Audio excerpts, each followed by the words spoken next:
नमस्कार साथियों, एनालाइजर में आपका स्वागत है। आज के इस वीडियो में मैं मंडी उप निरीक्षक के विषय में बातचीत करूंगा। मंडी उप निरीक्षक, जिसको आप मंडी सब इंस्पेक्टर अगर अंग्रेजी में कहें तो मंडी सब इंस्पेक्टर के नाम से जानते हैं। इसकी योग्यता जो है वह आयु की सीमा की बात करूं तो योग्यता है 21 से 40 वर्ष के बीच। अगर आप जनरल कैटेगरी में मेल हैं तब की स्थिति में, यानी पुरुष हैं।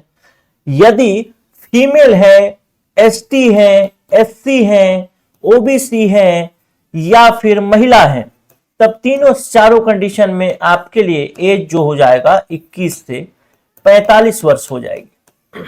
ठीक है, तो इनको रिलैक्सेशन मिलता है। आज की इस वीडियो में हम बहुत कुछ जानेंगे। व्यापम अपने प्रश्नों के स्तर को किस प्रकार से चेंज कर रहा है और उस परिप्रेक्ष्य में हमको किस प्रकार से आपको तैयारी करनी चाहिए, इन सब विषयों पर बातचीत करने वाला हूं। कौन कौन से सब्जेक्ट में किस किस प्रकार के परिवर्तन आए हैं, इन सब विषयों पर भी बातचीत करूंगा। इसके अलावा इसमें आपको शैक्षणिक योग्यता में कॉलेज चाहिए होता है, यानी कॉलेज पास आउट होने आवश्यक है। तो ये इसकी शैक्षणिक योग्यता है। इसका मतलब बहुत सारे बच्चे इसमें भरने वाले हैं फॉर्म।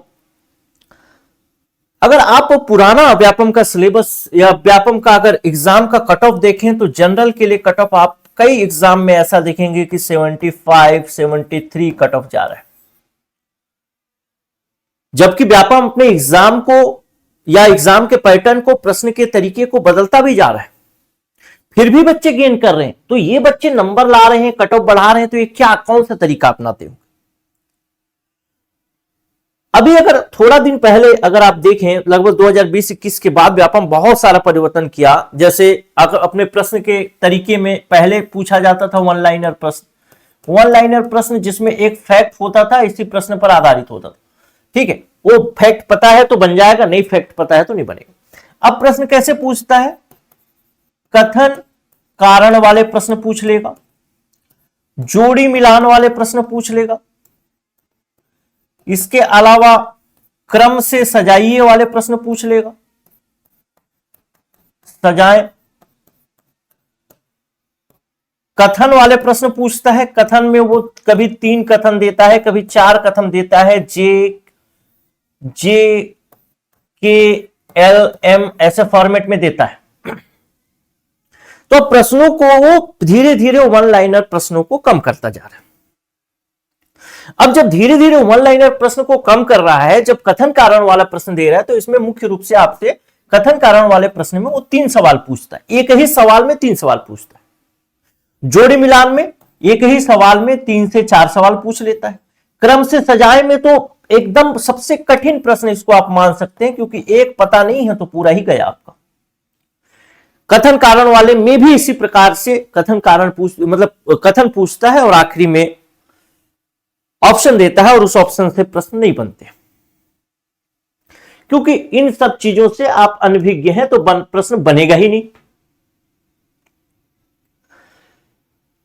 सामान्य से एक कथन कारण वाला प्रश्न दिया। सामान्य से कथन कारण वाले प्रश्न में आपसे 3 सवाल पूछता है। पहला, कथन सही है, दूसरा कारण सही है, तीसरा सही व्याख्या करता है कि नहीं करता।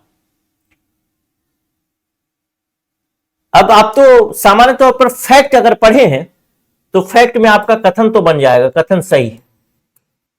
दूसरा, कारण तो पढ़ते ही नहीं आप, क्योंकि कारण होता है कंसेप्चुअल पार्ट। अब कंसेप्चुअल पार्ट को नहीं पढ़ते तो फिर कैसे बनेगा? अगर इसके सिलेबस की बात करें तो सिलेबस में मुख्य रूप से 6 पार्ट हैं। अभी सभी बातों पर बात करूंगा, पहले थोड़ा ओवरव्यू दे देता हूं। उसके बाद हम इसके एग्जाम पैटर्न को समझने की भी कोशिश करेंगे कि बच्चों का सिलेक्शन आखिर हो क्यों नहीं रहा है, या फिर आप इतने दिन से मेहनत कर रहे हैं या मेहनत करने वाले हैं तो आपको किस प्रकार की मेहनत करनी चाहिए, किस प्रकार से अपने पढ़ना वही है, मेहनती बच्चों के लिए ही बस है सिलेक्शन, मेहनती बच्चों के लिए। तो जो नहीं पढ़ रहे हैं उनकी तो कोई बात ही नहीं, जो पढ़ रहे हैं या पढ़ना चाहते हैं उनके लिए ये बात है।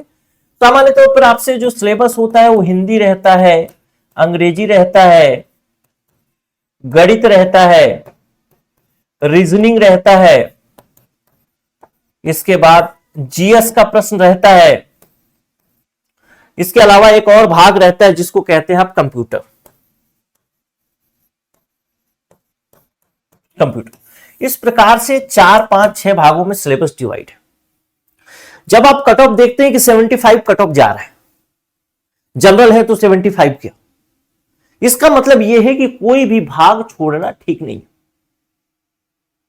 ठीक, कोई भी भाग छोड़ना सही नहीं है। अगर मैं बात करूं कि आखिर सिलेक्शन क्यों नहीं हो रहा, सिलेक्शन न होने की वजह से होने का कारण जो है वो सबसे प्रमुख कारण है कि बच्चे समय नहीं देना चाहते। अभी भी कुछ बच्चे इस एग्जाम के लिए जागरूक नहीं है, एग्जाम से कुछ समय पहले जागरूक होंगे। क्वेश्चन का पैटर्न चूंकि बदल चुका है, तो जब पैटर्न बदल चुका है तो आप आखिरी में जागरूक होंगे तो उन सब चीजों को कवर करना बड़ा मुश्किल हो जाएगा। तो अगर आप मेहनत नहीं करना चाहते, एक्चुअल तो ये पूरा एग्जाम, चाहे एग्जाम को निकालना, सब तो मेहनती बच्चों का ही खेल। कोई जादूगरी तो है नहीं कि एग्जाम निकल जाएगा, मेहनत है तो एग्जाम है। कोई कोचिंग, कोई ऑनलाइन प्लेटफॉर्म आपको बस मेहनत के तरीके को बदलना सिखाता है, या फिर सिखाना भी चाहिए उसे यही तरीका, क्योंकि मेहनत अल्टीमेटली बच्चे को करना है। बच्चे फैक्ट के पीछे पड़े हैं, लेकिन फैक्ट के पीछे जब आपसे पूछता है कि कथन कारण वाला प्रश्न, कारण में आपसे कंसेप्ट पूछना चाहता है। आपसे जब 4, 5 कूट वाला प्रश्न पूछता है तो उसमें कंसेप्ट पूछना चाहता है। आप वही पुराने तरीके पे चल रहे हैं, कंसेप्ट का कोई फोकस ही नहीं। एक सबसे प्रमुख कारण और भी है जो कि नहीं होने का कारण यह है, मैं देखता हूं कि जो बच्चे पुराने समय से लगे हुए, उनको क्या लगता है, कोई टॉपिक जो है आसान लग गया, अब उसी टॉपिक को वो पढ़ते जाते हैं। मान लेते हैं बच्चों को छत्तीसगढ़ का जीएस आसान लग गया तो बस छत्तीसगढ़ जीएस को रटते जाते। छत्तीसगढ़ जीएस में अभी एक एग्जाम हुआ, उसके सिलेबस में था, एक क्वेश्चन पूछ लिया, बस उम्मीद थी कि 15 क्वेश्चन आएगा, कम से कम एक प्रश्न पूछ लिया। तो जो चीज आसान, पहली बात तो कोई चीज छोड़ नहीं सकते, दूसरी बात जो चीज आसान है उसी को अगर पढ़ते रहेंगे तो उसमें आप अगर 15 ही प्रश्न पूछना है उस पार्ट से, तो 15 से ज्यादा तो आप नहीं कर सकते ना, कितना भी पढ़ लो। यूट्यूब में लाइव चल रहा है, बच्चे देख रहे हैं, वही चीजें चल रही, अरे हाँ ये मैं पढ़ाऊं, वो चीजें आपसे मतलब ही नहीं है। जो आप पढ़े, जो आप नहीं पढ़े वो पढ़ना है, तब तो नंबर आएगा। जो तरीका आपने अभी तक नहीं अपनाया है वो तरीका अपनाना है, तब तो नंबर आएगा आपसे, तब तो प्रश्न बनेगा। और प्रश्न के पैटर्न पर फोकस नहीं है बच्चों का, बिल्कुल फोकस नहीं है। जब मैंने बताया ये 5 प्रकार के 6 प्रकार के प्रश्न पूछते हैं, कितने बच्चे हैं जो इन 6 प्रकार के प्रश्नों की प्रैक्टिस कर रहे हैं? नहीं है। और अगर प्रैक्टिस नहीं कर रहे हैं, प्रश्न वैसे ही पूछेगा, हक्का बक्का हो जाएंगे, तो फिर बनेगा कैसे? बिल्कुल नहीं बनेगा। और एक और चीज जिसको सामान्य तौर पर बच्चे छोड़ देते हैं वो है प्रीवियस ईयर क्वेश्चन, PYQ, जो पिछले साल पूछा है। अगर पिछले साल के क्वेश्चन में जैसे एक क्वेश्चन है, मान लेते हैं इसके 4 ऑप्शन है A, B, C और D, इन चारों ऑप्शन को अगर आप थोड़ा थोड़ा लिख लेते हैं, थोड़ा थोड़ा इसके फैक्ट को, आप पहले जितना नंबर लाते थे ना, 15 से 20 नंबर आपका बढ़ जाएगा। लेकिन इस पर आप ध्यान नहीं देते, इस पर आपको ध्यान देना चाहिए, क्योंकि इसके बिना मतलब एक एक चीज, एक एक नंबर जोड़ना है ना। और ये जो भाग है, जैसे ये हिंदी, यहां पर अगर आप देखेंगे तो ये भाग जो है हिंदी का 1, अंग्रेजी का 2, गणित का 3, रीजनिंग का 4 और कंप्यूटर का 5। मुख्य रूप से ये जो 5 भाग हैं, इन 5 भागों से आप ऐसा भी कर सकते कि 100% नंबर ला सकते, अगर मेहनत करें तो, सही दिशा में मेहनत करें तो। 70 नंबर का पूछ रहे, 70 के 70 नंबर ला सकते हैं आप इसमें से। तो उस तरीके से आपको चीजों को चेंज करना पड़ेगा, वर्तमान पैटर्न पे आपको फोकस होना पड़ेगा, और उसके अलावा प्रीवियस ईयर क्वेश्चन भी करना पड़ेगा। अगर आप पढ़ते हैं कोई भी कोर्स लेते हैं, चाहे खुद भी नोट से पढ़ रहे हैं, तो प्रीवियस क्वेश्चन सॉल्व करना है उसमें। उसको पढ़ने के बाद सबसे अच्छा तरीका तो ये हुआ कि जैसे आपने एक टॉपिक पढ़ा, मान लेते हैं वर्णमाला, तो वर्णमाला से संबंधित जो प्रीवियस ईयर क्वेश्चन है उसको सॉल्व करिए, और साथ ही साथ ये जो 5 प्रकार के मैंने बताया, इस 5 प्रकार के प्रश्नों को सॉल्व कर लीजिए, तो आपकी बहुत सारा तैयारी, बहुत ज्यादा तैयारी हो जाए। अगर आपके पास नोट्स अच्छा है, कंटेंट अच्छा है, जैसे हमने हिंदी के लिए पढ़ाया था पहले, तो हिंदी के लिए अभी तक तो कोई प्रश्न बाहर से नहीं आ रहा है, लेकिन समस्या ये हो गई है कि प्रश्न तो बाहर से नहीं आ रहा है, लेकिन बच्चों से फिर भी नहीं बन रहा है। क्यों? क्योंकि पहले जब 2020-21 में इस प्रकार से तो मामला नहीं था कि इस तरीके से व्यापम चेंज कर देगा। तो अब जो फिर से मैं शुरू किया हूं नया कोर्स, उस कोर्स में इन सब चीजों को पूरी तरीके से समाहित करते हुए चलेंगे, ताकि ये चीज भी कवर हो जाए, उसमें प्रीवियस ईयर क्वेश्चन भी कवर हो जाए। कंसेप्ट तो करना ही करना है, कंसेप्ट ही मेन है। अभी कुछ उदाहरण से आपको समझाने की कोशिश करता हूं। जैसे एक उदाहरण लेता हूं, मान लेते हैं हिंदी का, ठीक, हिंदी का उदाहरण लेता हूं, हिंदी सब्जेक्ट का, जिसमें से प्रश्न पूछा जाता है। पहले प्रश्न पूछता था concept based, sorry fact based, ठीक, पहले प्रश्न पूछता था फैक्ट बेस्ड। एक प्रश्न मान लेते हैं, देख लेते हैं, पूछा कि द्विगुण व्यंजन क्या है, ठीक, जिसमें आपको पता है कि ये व्यंजन एक ड़ है और एक ढ़ है, इसको हम द्विगुण व्यंजन कहते हैं।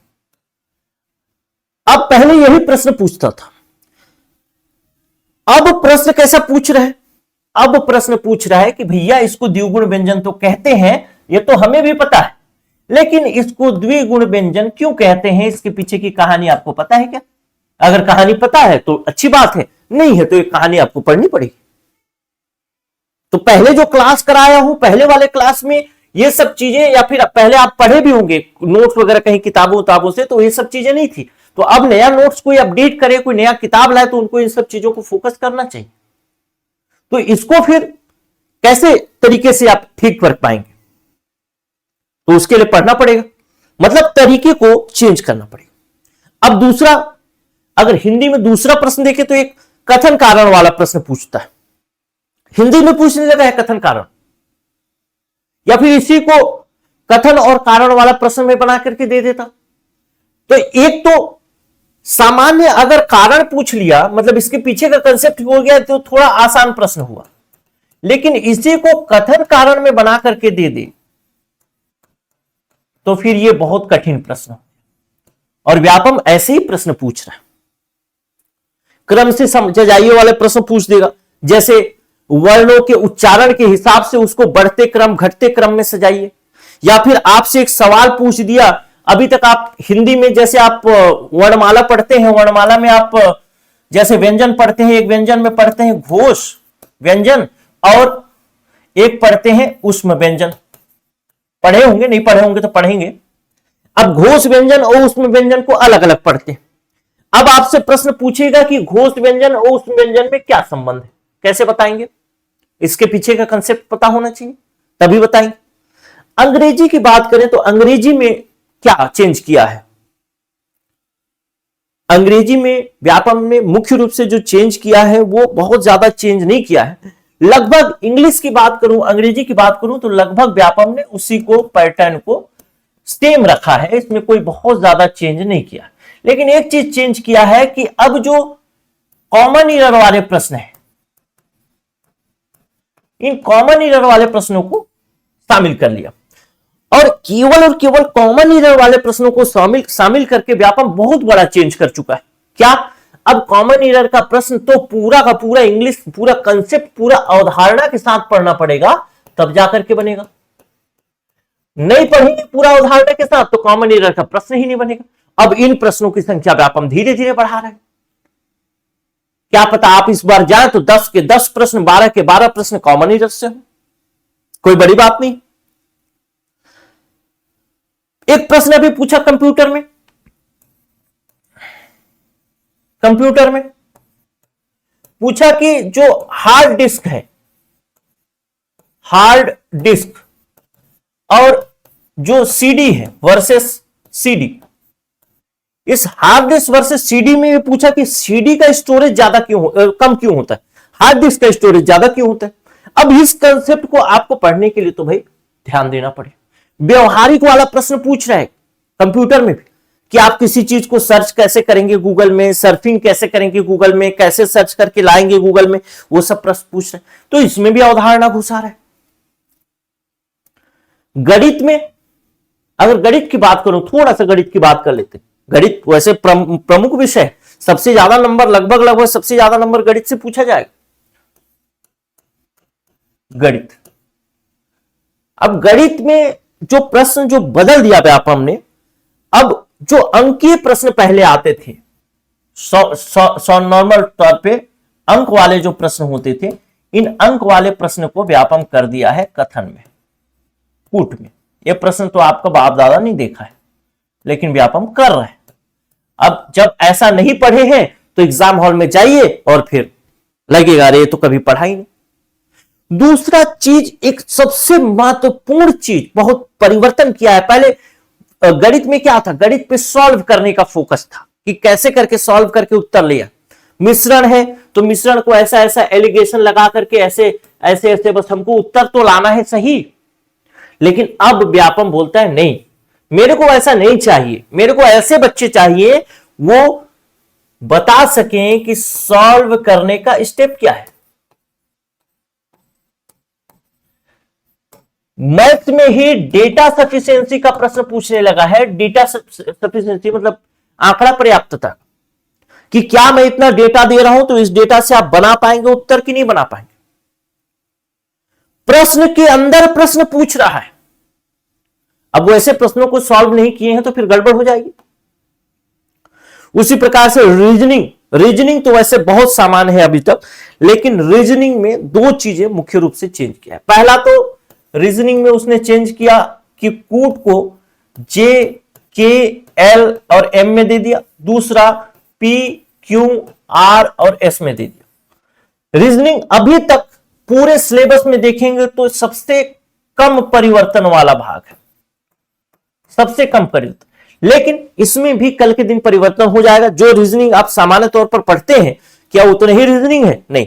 UPSC union public service commission में उससे कट ऑफ रीजनिंग पूछा जाता है, वो रीजनिंग उठा करके दे देगा। सामान्य अध्ययन में आप अभी बहुत सारे एग्जाम देखे होंगे कि जीएस में मुख्य रूप से छत्तीसगढ़ वाले पार्ट को अब हटा रहा है। मुख्य रूप से फोकस क्या कर रहा है, तो इंडियन जीएस को फोकस कर रहा है। और दूसरा अगर फोकस कर रहा है तो करंट अफेयर को फोकस करें। करंट अफेयर के लिए वैसे आप द एनालाइजर ऐप डाउनलोड कर सकते हैं और वहां से आप इसको डेली, छत्तीसगढ़ का भी करंट अफेयर अपलोड होता है, इंडिया भी होता है, इंडियन का भी, जो कि फ्री में होता है। डिस्क्रिप्शन में भी लिंक होगा, वहां से डाउनलोड करिए।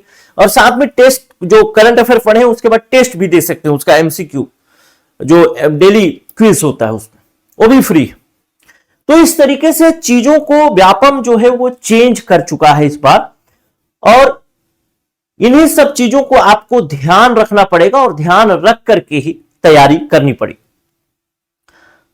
हमारा जो फोकस है इस बार सिलेक्शन का, लोग कहते हैं कि इसमें मंडी उप निरीक्षक में लगभग 200 पद आने वाले हैं।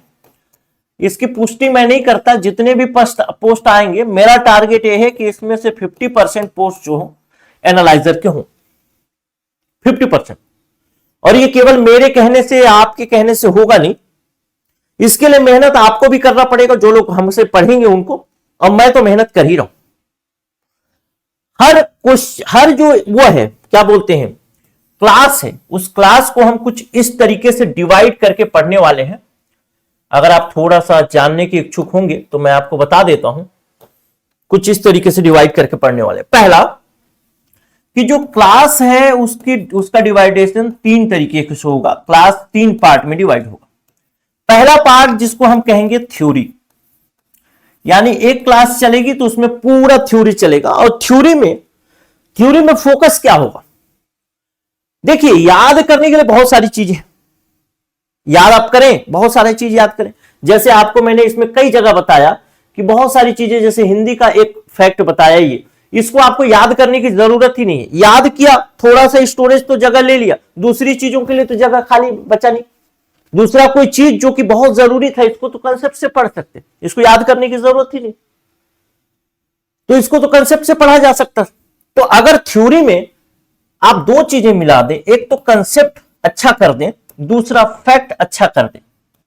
वैसे तो अभी तक हिंदी वाले पार्ट की बात करूं या दूसरे सब्जेक्ट की बात करूं तो बहुत सारे सब्जेक्ट ऐसे हैं जिसमें बाहर से प्रश्न अभी तक नहीं पूछा है, लेकिन कारण वही बताया, बाहर से भले नहीं पूछा लेकिन बच्चे फिर भी फेल होते हैं। क्यों? क्योंकि उसमें इस चीज की कमी है, उस कोर्स में मुझे ऐसा लगता है इस चीज की कमी। तो इस बार का क्लास 2-3 पार्ट में डिवाइड होगा। एक थ्योरी होगा, फिर एक होगा माइंड मैप।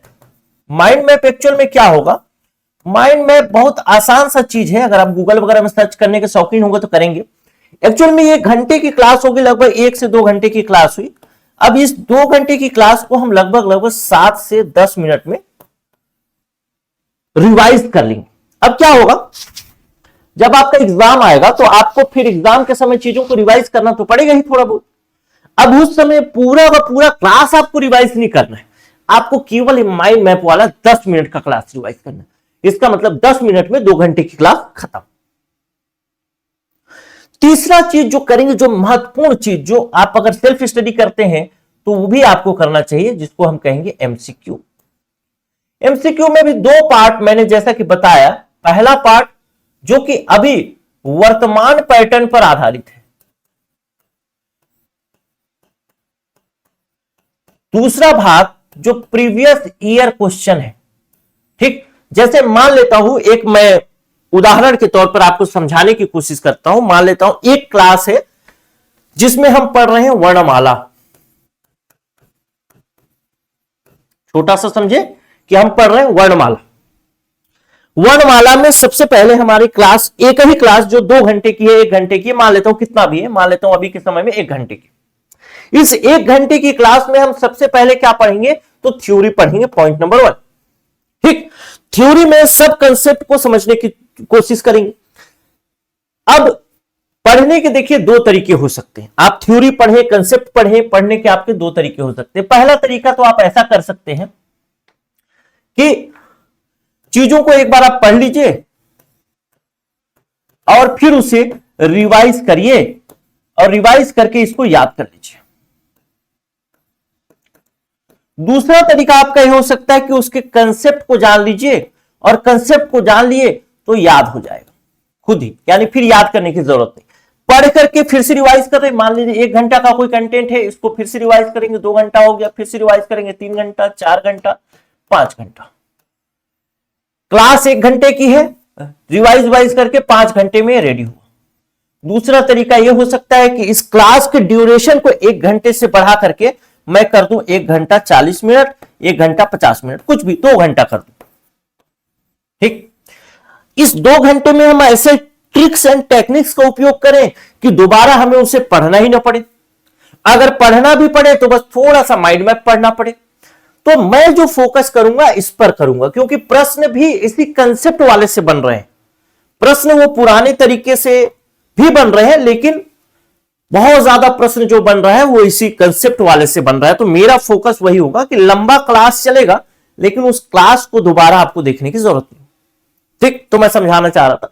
तो पहला हो गया वर्णमाला, इसको पूरा पढ़ लिए। पढ़ने के बाद फिर हम सेकेंड स्टेप पे करेंगे क्या? माइंड मैप, ताकि जो 1 घंटे की क्लास है उसको 5-7 मिनट में अपन रिवाइज कर लें। फिर हम करेंगे एमसीक्यू इसी क्लास में ना। अब इस एमसीक्यू से आप टेस्ट भी कर पाएंगे, जान भी पाएंगे, आपके कॉन्फिडेंस को पहले दिन से ही बूस्ट करना शुरू कर देगा।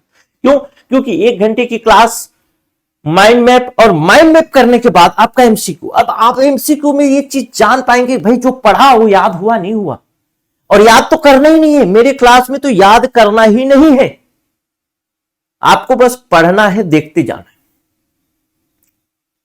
याद करने के लिए बहुत सारी चीजें हैं, मैं बताऊंगा, छोटी छोटी चीजें जो याद करनी। सबसे पहले आपको पीडीएफ मिलेगा, पीडीएफ को आपको प्रिंट आउट निकलवाना पड़ेगा। प्रिंट आउट निकलवा करके सामने रखिए, तभी मेरी क्लास समझ में आएगी। समझ में तो ऐसे भी आ जाएगी लेकिन वो चीजें फिर भूल जाएंगे। पीडीएफ सामने रहेगा, उसमें थोड़ा थोड़ा माइंड मैप ऐसा वैसा जो बनाते चलेंगे उसको बनाते चलेंगे। मतलब आपको केवल इस क्लास में समय ही नहीं देना, आपको पैसा भी देना पड़ेगा, क्योंकि पीडीएफ प्रिंट कराएंगे, बिना प्रिंट कराए पढ़ेंगे तो कोई मतलब नहीं है, सिलेक्शन नहीं होगा, पहले से बता रहा हूं। तो आपको प्रिंट वगैरह सब कुछ करवाना पड़ेगा, सामने रख के चलना पड़ेगा, तब जाकर के सिलेक्शन हो। ठीक, तो थ्योरी, माइंड मैप, एमसीक्यू, इसी पैटर्न पे हम चलेंगे। इस प्रकार से हम दोनों चीजों को समाहित करते हुए चलेंगे। जाहिर सी बात है कि जब इतना मेहनत होगा तो इस मेहनत के लिए सबसे अगर अच्छा क्वालिटी देना है तो इस क्वालिटी के लिए हमको तो अच्छा मेहनत भी चाहिए होगा। और अच्छा मेहनत कहां से आएगा? रिसोर्स से, संसाधन से। संसाधन कहने का मतलब है कि संसाधन मिलेगा पैसा, चाहे वो कंटेंट डेवलपर हो, चाहे पढ़ाने वाला हो, चाहे हमारे लाइट का बिल हो, चाहे कोई भी चीज हो, हर चीज पैसे से आएगी। तो जाहिर सी बात है इसके लिए कोर्स जो होगा उस कोर्स का फीस लगेगा, निःशुल्क नहीं होगा। बहुत सारी जगहों पे आप देखेंगे, आपको ना बस मेरे साथ चलना है, आपको बहुत ज्यादा इधर उधर का सोचना नहीं है। बस आने वाले समय में जितने दिन क्लास लूंगा उस क्लास में आपको बस मेरे साथ चलना है। पीडीएफ बोलो प्रिंट कराओ, प्रिंट करो। हम वो सारे दरवाजे बंद करेंगे इस पूरे प्रिपरेशन के दौरान जो हमें फेल करते हैं। हमें फेल करने में जो सहायक हो, सारे दरवाजे, सारे डोर हम बंद करने का काम करेंगे, एक एक करके, धीरे धीरे धीरे। जैसे फेल करने में सहायक क्या है? कोई सिलेबस का पॉइंट छोड़ दिया, वो फेल करने में सहायक है, तो पूरा सिलेबस पढ़ेंगे। दूसरा क्या है? कथन कारण वाले प्रश्न पूछ रहे हैं, कंसेप्ट पूछ रहे हैं पीछे, उसको कवर करेंगे। तीसरा क्या है? हमारे पास रिवीजन का समय आखिरी में नहीं बचता, उस रिवीजन को समय पर कोर्स खत्म करेंगे तो रिवीजन भी हो जाए। रिवीजन में कम समय लगे उसके लिए हम माइंड मैप करेंगे।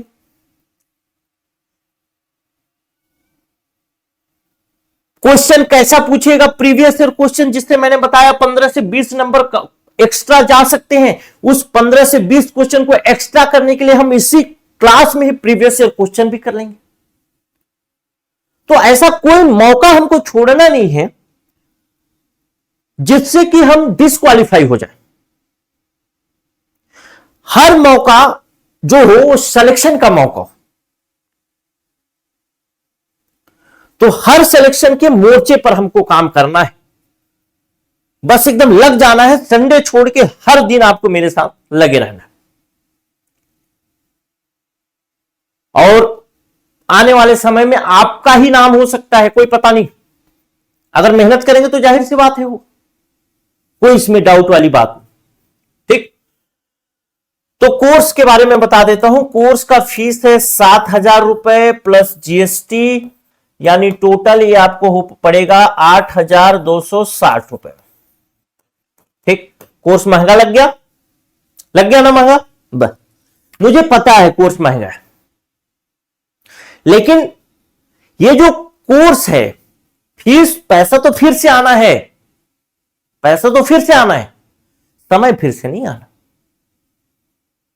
और ये जो कोर्स है ना, उन बच्चों के लिए नहीं है जो केवल फीस पर कॉन्सेंट्रेट। मैंने बताया ये सब चीजें आपने देखी, अगर अभी तक रुके हैं तो मैंने बताया कि हम क्या क्या चीजें कवर करेंगे इसमें।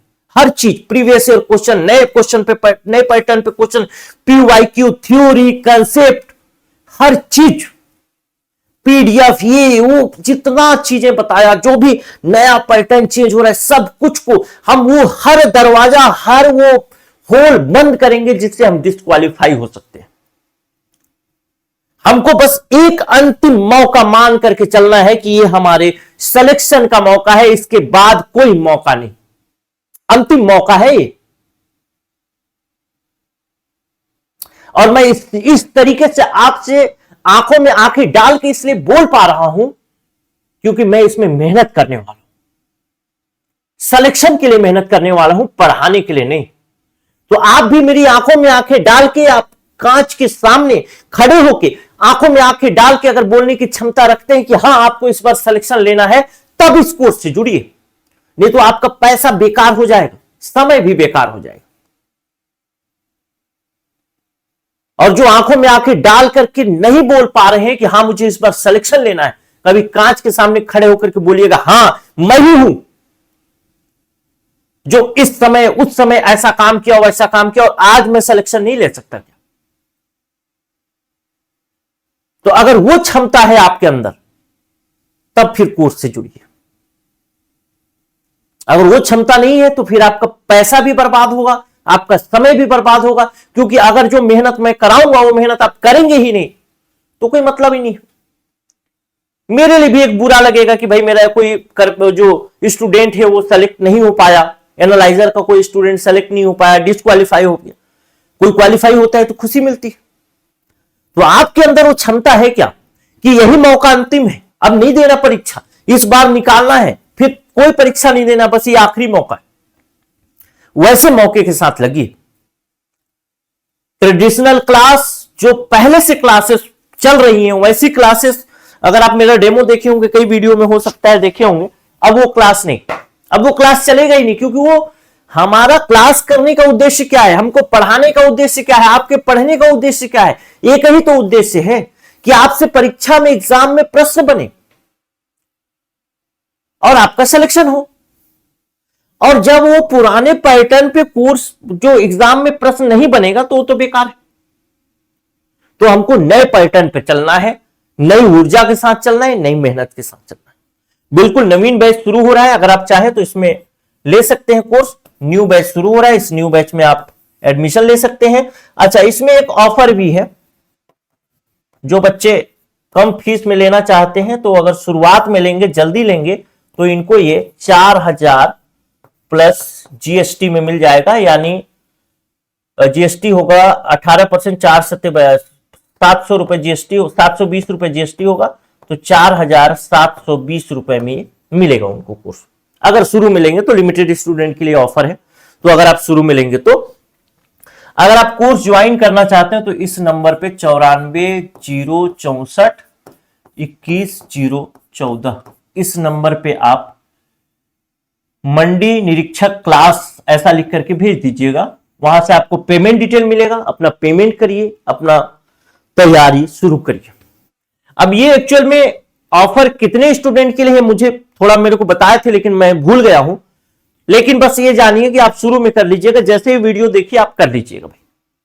अब मैं भूल चुका हूं, अब किसी वीडियो में बताऊंगा तब तो फिर अभी लेने जाऊंगा कहां पे लिखा है तो मेरी गड़बड़ हो जाएगी, इसलिए आप जो भी है जल्दी कर लीजिएगा अपना, अगर ऑफर में लेना चाहते हैं 4720 वाले ऑफर। ठीक है, तो ये पूरा तरीका है। हमको बस याद रखना दोस्त, जो भी आओ एक ही उद्देश्य के साथ आओ कि बस यही अंतिम है मेरे दोस्त, और लग जाना है, गला देना है। मैं जो 1 घंटे की क्लास है, जो नॉर्मल 1 घंटे की क्लास होती है, उसके लिए 3 घंटे, एक दिन में 4 घंटे, 5 घंटे, 6 घंटे पढ़ाने के लिए तैयार हूं। बस मैं इस बार पागल हूं तो केवल सिलेक्शन के लिए, कि इस बार सिलेक्शन देना है। और मेरे इस 50% की मुहिम में जो बच्चे ज्वाइन करेंगे उनको मेहनत करना है, लगन से करना है, हर चीज कराऊंगा, बस डे बाय डे करते जाओ, प्रतिदिन जितना काम बताए उतना पूरा करो। और सिलेक्शन कैसे नहीं होगा भाई, जो कारण है सिलेक्शन न होने के, उन कारणों को तो ही हमको दूर करना है। अगर हम उन कारणों को दूर कर लिए कि समय आप नहीं देना चाहते, समय दे रहे हैं आप, तो कारण अगर दूर हो गया तो अच्छी बात है। कंसेप्ट पूरा बिल्डअप हो गया तो अच्छी बात है। प्रीवियस ईयर क्वेश्चन हो गया तो और भी नंबर बढ़ गए। तो ऐसे करके एक एक नंबर, 2-2 नंबर, एक एक नंबर, 2-2 नंबर बढ़ेगा। आपका जो प्रतिद्वंदी हो 0.1, 0.2, 0.0 ऐसे 0.01 ऐसे बढ़ जाते हैं आगे लोग। तो उतना नंबर के लिए हमको मेहनत करना है, और इस मेहनत में हमको पास भी करना है मेरे दोस्त। फेल का तो कोई ऑप्शन ही नहीं है। इतना मेहनत करना है कि एकदम टूट जाए, एकदम से एकदम गला देना है अपने आप को, बस इस बार खत्म।